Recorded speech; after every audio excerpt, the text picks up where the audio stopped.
저는 오늘 본문 말씀을 통해서 참된 예배라는 제목으로 말씀에 함께 은혜를 나누기를 원합니다. 참된 예배가 있다면 거짓 예배, 가짜 예배도 존재한다는 뜻이겠죠. 이를테면 그 가짜 예배, 거짓 예배는 무엇일까요? 그것은 바로 의미가 없는, 내용이 없는, 진실이 없는 형식적인 예배라고 할 수 있겠습니다. 오늘 성경 본문 말씀은 잘못된 예배 형태에 관해서 지적하고 있습니다. 물론 구약은 예배를 제사로 드렸습니다. 그리고 완전한 제물 대신 예수 그리스도께서 십자가에 못 박혀 대속의 죽음을 죽으시고 사망권세 깨뜨리고 사흘 만에 부활하심으로 인해서 우리는 더 이상 구약 제사를 드리지 않습니다. 이제 예수님께서 부활하신 그날을 기념하고 우리 구원을 완성한 것을 기뻐하며 하나님께 예배로 드리게 되었습니다. 오늘 우리가 드리는 예배는 구약의 제사와 그 의미가 다를 바가 없습니다. 물론 형식은 다르지만 하나님을 경외하고 경배하고 그분을 높이는 것에 있어서 그 의미는 같은 것입니다. 구약 성경에서 짐승을 드리거나 곡식 등의 제물을 드려서 제사를 하는 행위는 오늘 우리가 드린 오늘의 이 예배와 같은 것이다 하는 것을 기억하면서 오늘 말씀을 묵상하면 좋겠습니다. 보통 어떤 종교든지 다 종교 행위를 합니다. 그 중에 가장 귀하게 여기는 것은 종교의식이죠. 우리는 예배를 드리고 또 뭐 불교에서는 예불을 한다던가 이슬람 교회에서는 코란경을 읽으면서 절을 한다던가 이런 예식이 있어요. 그런데 우리가 분명하게 아는 것은 하나님은 한 분이십니다. 유일하신 하나님 여호와 하나님만이 참 하나님이신 걸 믿으시기 바랍니다. 성경은 다른 모든 신은 헛된 것이다 말씀하십니다. 우상이다. 실제로 존재하지 않는 것이며 악한 사탄의 영이 섬김을 받고 경배를 받는 우상 숭배라는 것입니다. 오늘 우리가 드리는 이 예배, 하나님 앞에 드리는 예배, 하나님께서 기뻐 받으실 예배, 참된 예배가 되기를 바랍니다. 가장 필수적인 것이 종교의식인데요. 종교들은 다 그 나름의 종교의식을 갖고 있어요. 근데 우리의 신앙생활, 그리스도인들의 신앙생활이라고 한다면 그 센터에 뭐가 놓이겠습니까? 예배가 놓입니다. 예배를 중심으로 한 일련의 모든 생활 그 자체를 우리는 신앙생활이라고 얘기합니다. 교회에 와서 예배를 드리는 것도 신앙생활이고 또 우리 가슴에 복음을 담고 또 세상에 나아가 복음을 전하면서 그리스도의 대사로서 편지로서 향기로서 복음을 전하는 일꾼으로서 나아가서 일상의 삶을 살아가는 모든 과정들이 다 신앙생활인데 중요한 것은 그 센터에 예배가 놓여야 된다고 하는 것입니다. 예배 중심의 삶이 신앙생활인 것입니다. 만약에 예배가 빠졌다면, 예배가 없다면 그것은 신앙생활이라고 할 수도 없는 것입니다. 하나님께 대한 예배가 없는 신앙이나 삶은 있을 수가 없다라는 것 전제로 기억하시기 바랍니다. 예배는 인간이 하나님을 섬기는 최고 최선의 행위다. 이렇게 보면 되겠습니다. 하나님은 우리를 지으실 때 우리를 통해서 영광을 받으시기 위해서 지었는데 가장 하나님께 영광 돌리는 최고의 행위, 형태 그것이 예배인 것입니다. 오늘 본문 말씀 보면 이스라엘 백성들이 70년간 바벨론에서 포로 생활을 하고 돌아옵니다. 포로 생활 70년 뒤에 돌아와서 성전을 짓습니다. 그동안 얼마나 많이 깨달았겠습니까? 가서 많이 후회를 했죠. 우리 조상이 함께 지었던 죄 때문에 우리가 처절한 형벌을 받고 고통 속에 있었다. 이제 정신 차리자.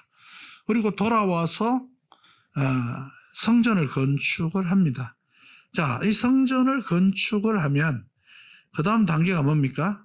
성막을 지은 다음에 여호와의 영광이 임했던 것처럼 성전을 지었으면 이제 하나님의 영광스러운 역사가 도래해야 되는데 그게 당장 나타나지를 않았어요. 나타나지 않으면 어떻게 해야 돼요? 기다려야죠. 믿음으로 인내하면서 기다려야 됩니다. 항상 인간이 못 기다리고 인간적인 방법을 사용하는 데서 문제가 생깁니다. 아브라함이 하나님의 축복의 약속을 못 기다리고 하라를 만나 이스마엘을 낳은 결과 그 가정에 불행이 있었을 뿐 아니라 이 세계 역사 속에 지금도 큰 불행이 주어져 있지 않습니까? 아랍과 이스라엘의 전쟁이 그걸 지금도 보여주고 있지 않습니까? 기다리지 못한 결과입니다. 이스라엘 백성들이 출애굽하여서 시내산 밑에 모세는 시내산에 올라가고 시내산 밑에 진을 치고 있을 때 그들은 모세를 기다리다 지쳤습니다. 그럼 끝까지 기다려야죠. 자기들끼리 속단합니다. 올라가서 짐승에게 잡혀 먹었나 보다.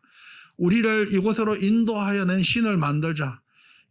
그러고는 금송아지를 만들어 놓고 춤을 추면서 죄를 지었습니다.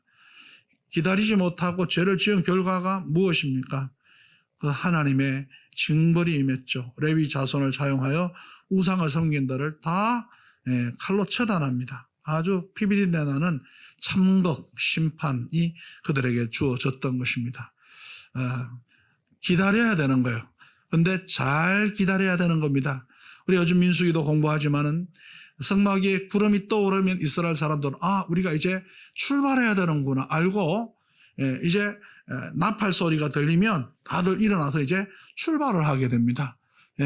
그런데 하나님께서 어떨 때는 하루 있다가 구름을 떠서 옮겨가고 또 어떨 때는 한 달 있다가 구름을 띄어서 옮겨가고 심지어 말씀 잘 보니까 1년 있다가 옮겨간 적도 있는 것 같아요. 1년이라는 표현이 되어 있어요. 하나님께서 매일 옮겨간 것도 아니고 일주일마다 주기적으로 옮겨간 것도 아니고 하나님의 뜻을 따라 하루 있다가 옮기기도 하시고 한 달 있다가 그들을 인도하시기도 하고 1년 있다가 그들을 인도하시기도 해요. 내가 좀 있으셔서 가야 되겠다. 그러고 하면 됩니까? 안 됩니까? 죽음입니다. 이거 힘든데 왜 구름이 떠오르는가? 난 안 간다. 가기 싫다고 안 가면 그것도 죽음입니다. 여러분 하나님의 뜻만이 진리인 걸 믿으시기 바랍니다. 하나님의 뜻 안에 있어야 살 수 있습니다. 하나님의 인도를 따라야 승리할 수 있습니다.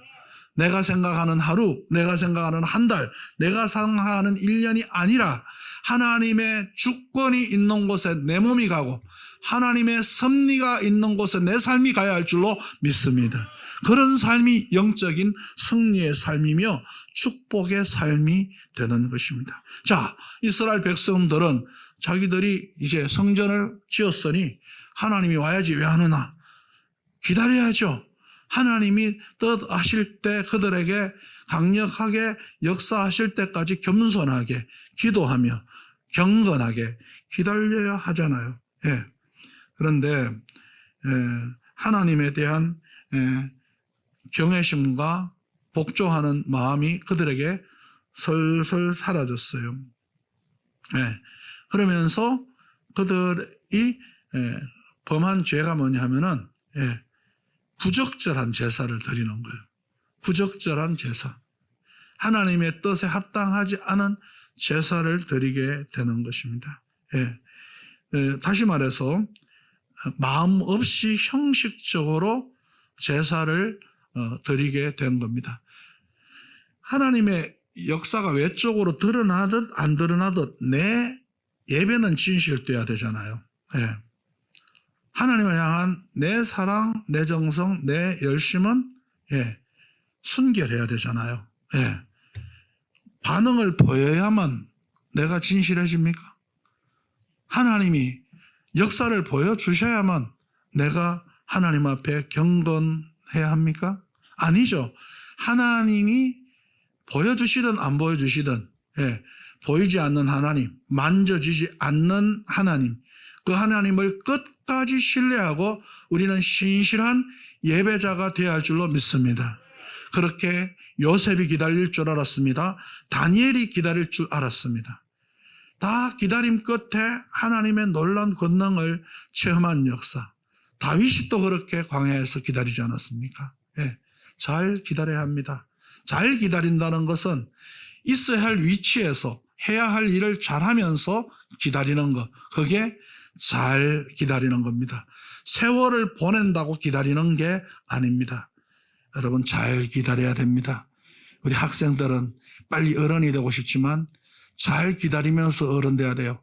시간만 보내고 어른 되면 나중에 이상한 어른이 돼요.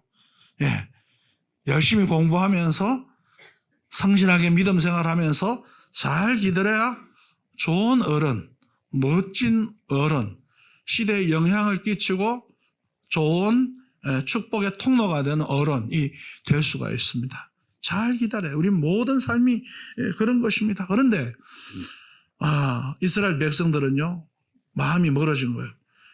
여러분, 하나님이 막 소리를 들려주지 않고 불을 내려주지 않고 뭘 보여주지 않으니까 하나님이 없어진 겁니까? 하나님은 그 와중에도 다 보고 계셔요. 다 듣고 계신다는 사실 알아야 돼요. 근데 인간은요, 밀어내가지고요, 보이는 게 없고 만져지는 게 없고 뚜렷한 반응이 보이지 않으면 이상한 짓을 하는 거예요. 이 이스라엘 백성들이 지금 서서히 마음이 멀어졌어요.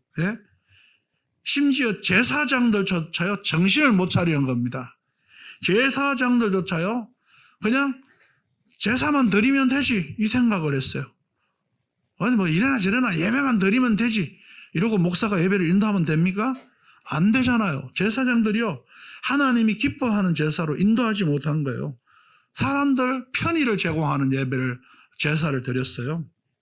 사람들 편리를 봐주는 제사를 드렸다고요. 오냐 좋다 하면서요.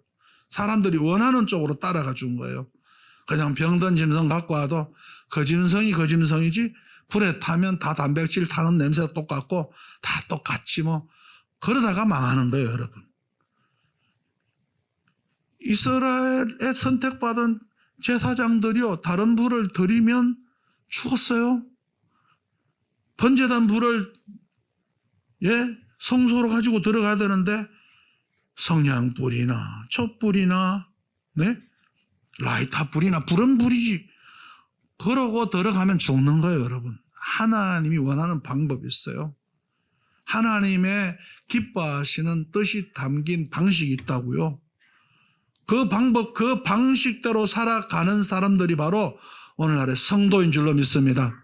되는 대로 살아가는 사람들이 아닙니다.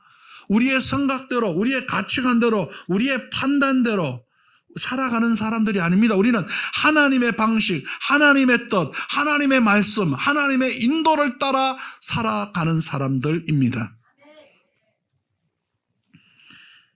유다 백성들의 제사를 보시면서 그 거짓 엉터리 예배를 드리는 모습을 보면서 말라기서 1장 10절은 이렇게 말합니다. 너희가 내 단 위에 헛되이 불살하지 못하게 하기 위하여 너희 중에 성전 문을 닫을 자가 있었으면 좋겠다.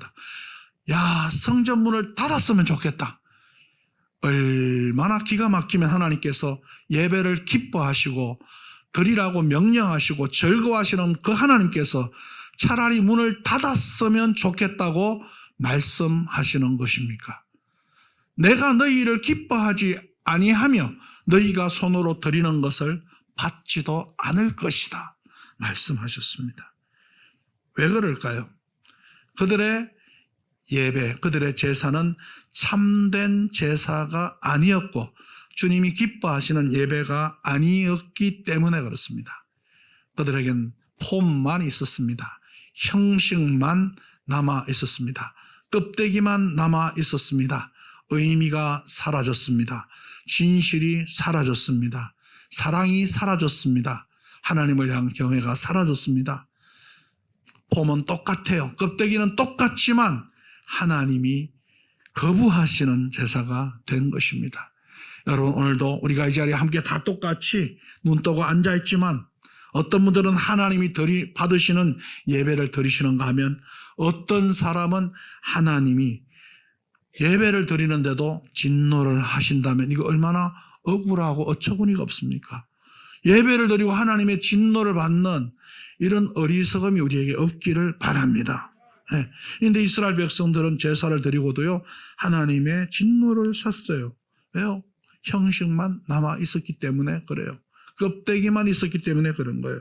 그래서 저는 오늘 이 말씀을 통해서 성경이 가르치고 있는 일반적 진리를 통해서 영적으로 우리에게 교훈하는 레슨을 살펴보기를 원하는데, 그러면은 하나님이 기뻐하시는 제사, 하나님이 기뻐하시는 예배, 하나님께서 받으시는 참된 예배는 어떤 것일까 하는 것입니다.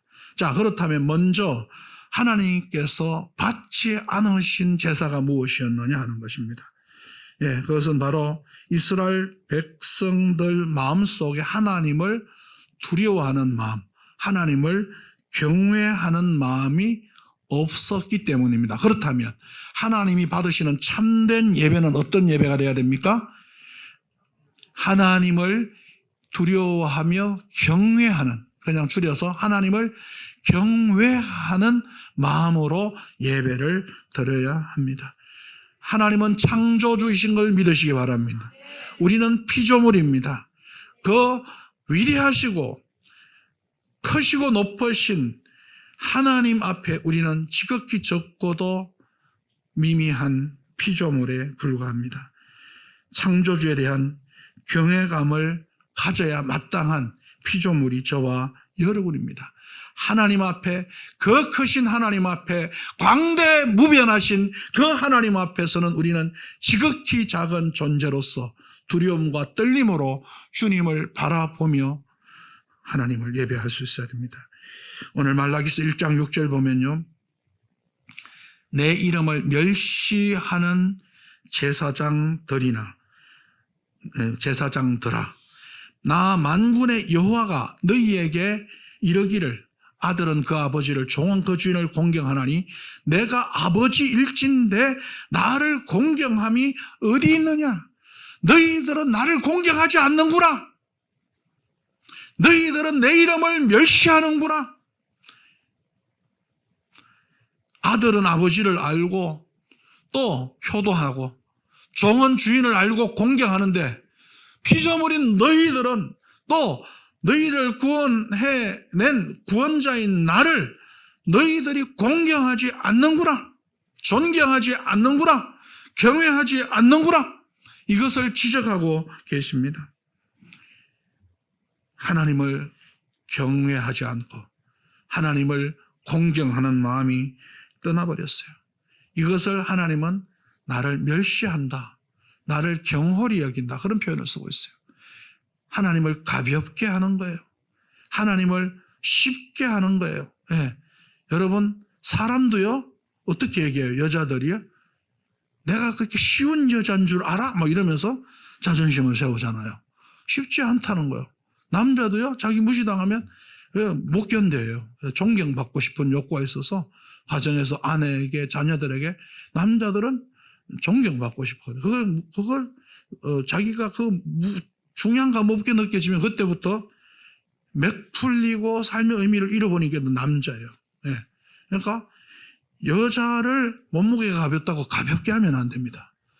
우리 집사람은 굉장히 가볍지만 좀 가볍게 보지 않습니다. 여러분, 예. 저는 무겁기 때문에 그냥 기본적으로 무겁게 여겨지지만, 예. 여러분, 우리 존재감이 있어야 되잖아요. 그걸 느끼고 싶잖아요.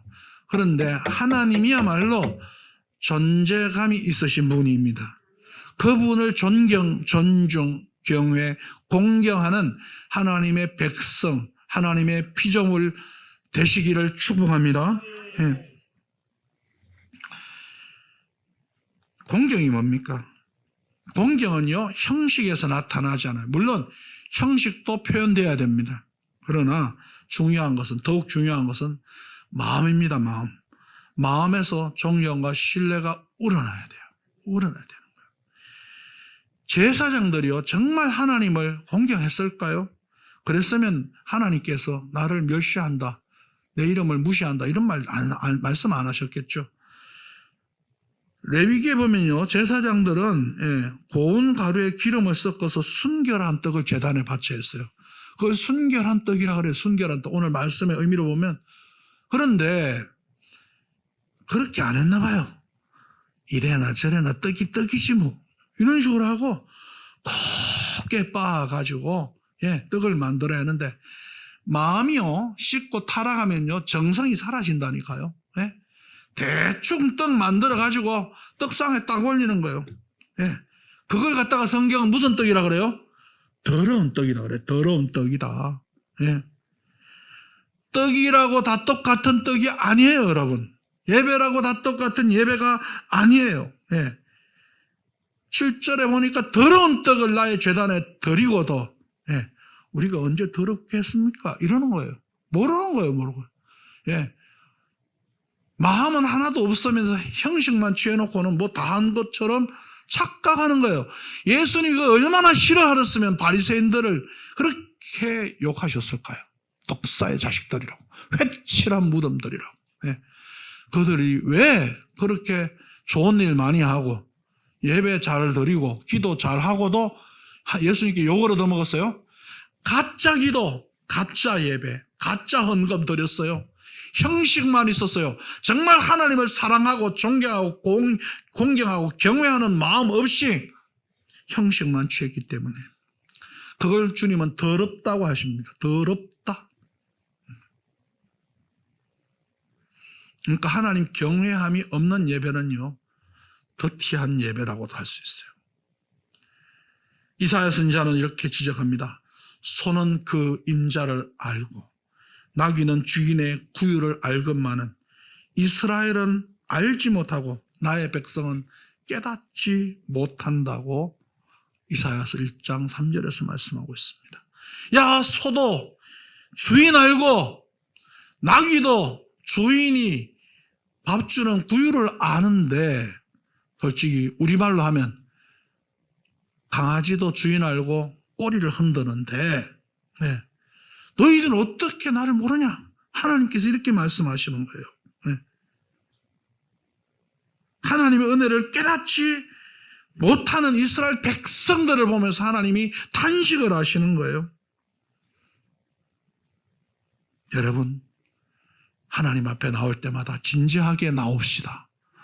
두렵고 떨리는 마음으로, 경외하는 마음으로 주님을 높이 찬송하며 손을 높이 들어 찬양하십시오. 박수치며 찬양하십시오. 내 혼과 영을 들여 찬양하고 기도하고 내 온 청각을 다 열어 주의 말씀에 집중하며 하나님께 나아가 예배하며 주님을 만나 주님을 영화롭게 하며 주님 기뻐 받으시는 산 제사를 드리는 저와 여러분이 될 수 있기를 바랍니다.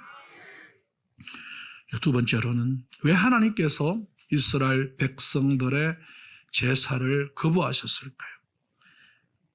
그들의 정성 없는 모습 때문에 그래요. 정성이 없어요. 정성 중요하죠. 음식 하나 만들어도요, 정성을 들여 만든 음식하고 대충 만든 음식하고 맛이 다르잖아요. 설령 맛이 좀 없어도 정성을 들였으면 고맙잖아요. 정성이 중요하잖아요. 정성 없어도 조미료 팍팍 치면 맛있을 수도 있죠.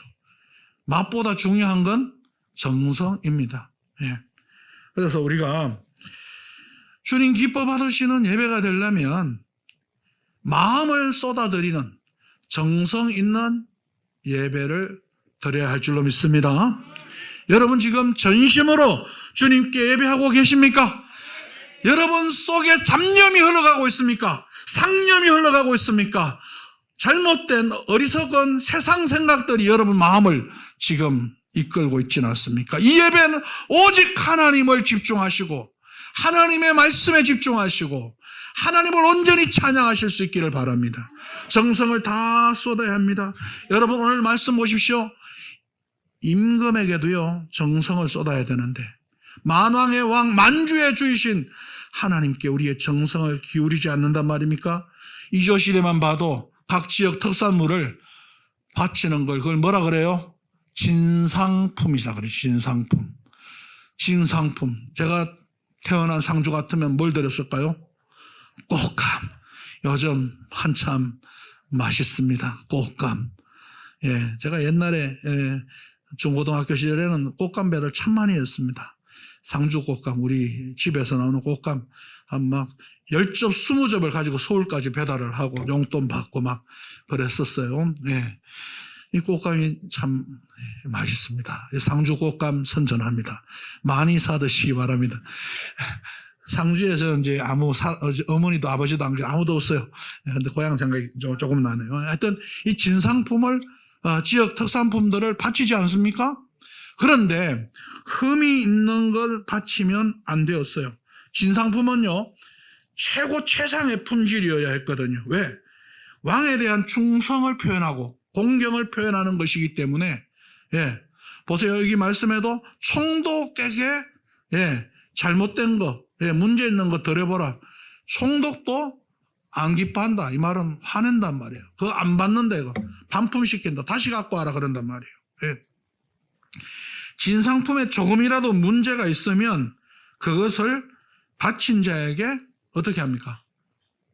처벌을 내리는 거예요. 예. 근데 하물며 하나님께 드리는 것이 그 정성이 없고 검증이 되지 않은 것들이면 안 된다 하는 것이죠.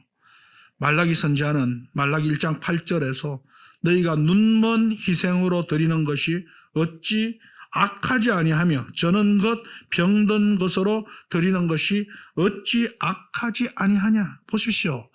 정성 없이 뽐만 재는 이런 제사, 예배를 향하여 하나님은 악하다고 말씀했습니다. 악하다. 여러분, 우리가 예배를 드리고도 악하다는 평가를 받아서야 되겠습니까? 예. 병들고 흠 있는 것, 이것은 뭐예요? 그냥 편리하게 들었다는 거예요. 뭐, 송아지가 똑같은 송아지다, 이런 생각이에요. 예? 염소가 다 똑같은 염소지, 뭐, 양이 다 똑같은 양이지. 그러놓고, 자기는요, 좋은 거 챙깁니다. 병들고 흠 있는 것을 하나님께 바침으로써 여호와의 상을 더럽혔다. 성경은 그렇게 책망하고 있습니다. 그리고 온전하고 건강한 짐승들은 자신들이 차지하는 거예요. 그리고 쓸모없는 거, 같이 떨어지는 거 하나님께 드리는 거예요. 여러분, 나는 그렇게 인생 살지 않는다고요? 과연 그럴까요? 여러분, 여러분들의 시간을 하나님 앞에 먼저 드립니까? 짜투리 시간, 남는 시간을 하나님 앞에 드리지 않습니까? 아니면 여러분들의 우선순위가 예배에 있습니까? 과연 그렇습니까? 여러분들의 헌금 생활이 과연 하나님께 있습니까? 아니면 내 삶에 먼저 있습니까? 예. 이런 얘기를 하면 이제 싫어하시는 분들도 있을 텐데요. 정직하게 얘기하십시다, 우리. 예. 정직하게 한번 돌아보십시다. 가장 먼저 하나님이십니까? 아니면 내 삶입니까?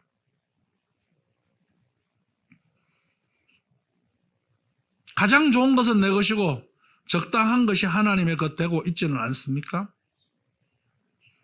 성경은 여호와께 예물을 드리려거든 연락되도록 드리라고 말씀하고 있습니다. 레위기 22장 보면, 예. 그리고 흠 있는 걸 드리지 말라고 얘기했습니다. 그러면 연락 안 된다 그랬어요. 예. 연락되는 예배를 드리면 우리의 최선을 쏟아야 할 줄로 믿습니다. 우리의 정성을 쏟아야 할 줄로 믿습니다. 여러분들이 대단한 거 하기 때문에 하나님이 기뻐하시는 거 아니에요. 하나님 앞에 정직함과 진실함과 간절함과 사모함과 뜨거움으로 나와 하나님을 경배하고 경외하고 예배하면 그 예배가 연락되는 산 제사가 될 줄로 믿습니다. 주님은 우리에게 가인과 아벨의 제사를 통해서 교훈합니다. 믿음으로 아벨은 가인보다 더 나은 제사를 드렸다 얘기합니다. 가인은 똑같이 제사를 드리고도 응답을 받지 못했습니다. 정성이 없었기 때문입니다. 여러분, 하나님께 드리는 시간이나 물질이 자신이 쓰고 남는 것을 드림으로써 흠 있는 것, 문제 있는 것도 것으로 재물을 드렸던 이스라엘 백성들이 받았던 책망, 이런 책망 받지 않게 되기를 바랍니다. 셋째로, 왜 하나님께서 이들의 예배를 받지 않았었을까요? 이들의 예배가 도대체, 이들의 제사가 무엇이 또 문제였습니까? 네. 그들은요, 기쁨과 즐거움으로 자원하는 제사를 드리지 못했어요. 다시 말해서 우리가 하나님께서 받으신 참 예배를 드리려면 어떻게 해야 돼요? 기쁘게, 즐겁게, 그리고 자원하는 마음으로 드려야 돼요. 예. 땜빵 예배가 되지 말아야 된다는 거예요. 땜빵 예배가. 예. 어떻게 해요? 기쁨과, 따라합니다. 기쁨과 즐거움과 자원하는 마음으로 예배 드립시다. 근데 이스라엘 백성들은 그렇게 예배 드리지 못했어요. 예? 여러분, 처음은 전부 다 누구나 잘해요. 남자와 여자가 사귀어도 그렇고요. 어디 학기 초에도 그렇고요. 취업에서 처음도 그렇고요. 뭐든지 처음엔 잘하는데 시간이 지나면 사람이요, 나태해져요. 이게 문제입니다. 이게 인간의 문제예요. 예. 출애굽 처음 했을 때 해방의 기쁨과 감격으로요, 하나님을 기뻐하고 춤추고 난리가 났었어요. 그랬더니 조금 지나고 나니까 그 감격과 기쁨을 다 잊어버렸잖아요. 마찬가지로 바벨론에서 해방되었을 그때만 해도, 고레스를 통해서 해방되었을 때만 해도 감격하고 감동하고, 이제 우리 하나님 잘 믿자, 정말 이제 우리 정신 차리자. 그런데요, 얼마 가지를 않더라고요. 얼마 가지를 않아요. 예? 그래서 말라기 선지자가 오늘 자극을 주고 지적을 하고 있는 거예요. 그들은요, 이 제사가 이제 귀찮아졌어요. 어려워졌어요. 힘들어졌어요. 예. 슬슬 짜증이 나는 거예요. 그러면서 13절에 뭐라고 말합니까?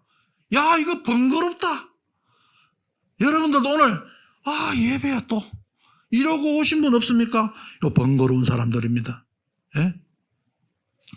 일주일에 한 번 예배 나오면서도 그런 분들이 있어요. 예.